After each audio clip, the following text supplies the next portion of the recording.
Hey guys! For this episode of Foodie Pinoy, magluluto tayo ng Spanish-style bangus. Stay tuned!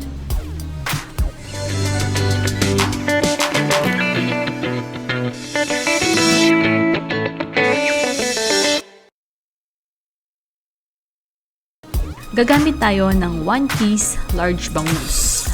Rub around 2 tablespoons of salt sa ating bangus. Yung salt can help remove excess moisture sa bangus. Chill for 1 hour. After 1 hour, ito na yung tubig na lumabas sa bangus.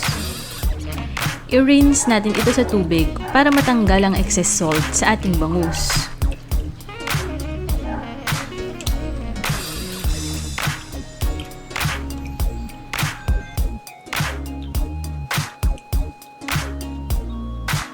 Lulutuin natin ito gamit ang pressure cooker together with the other ingredients. In a pressure cooker, layer 1 medium-sized carrots, 10 pieces bay leaves, and 1 head of garlic. Ang sunod nating ilalagay ay ang ating bangus. Arrange natin ito in single layer. Maglalagay din tayo ng 1/4 cup pickles, 1 tablespoon pamintang buo, at 4 pieces ng siling labuyo. Season with 1 tablespoon rock salt.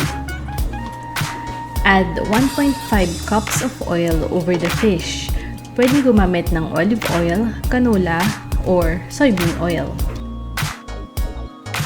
Lastly, add enough water to fully cover the fish. Baka masunog sa pressure cooker, kaya madaming tubig ang ilalagay natin. I-close na natin ito at iluluto natin ito for 1 hour using medium heat.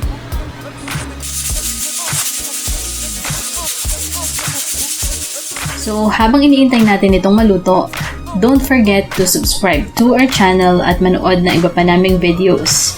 Marami kaming recipes na pwedeng nyo idagdag sa weekly menu nyo.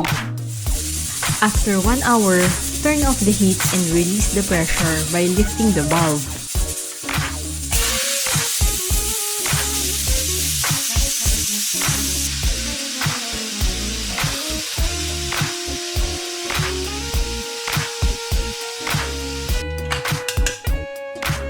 Make sure na fully dissipated na ang pressure before opening the lid.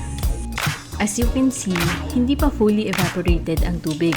So, kailangan pa natin itong lutuin for another 20 to 30 minutes over medium heat until fully evaporated na ang tubig at oil na lang ang matitira. Tada!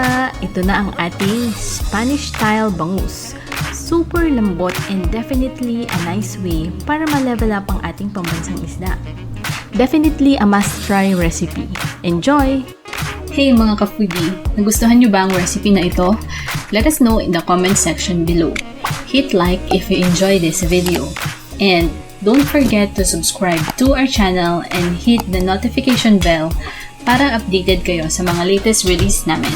Until next time, this is Foodie Pinoy saying goodbye and it's a wrap!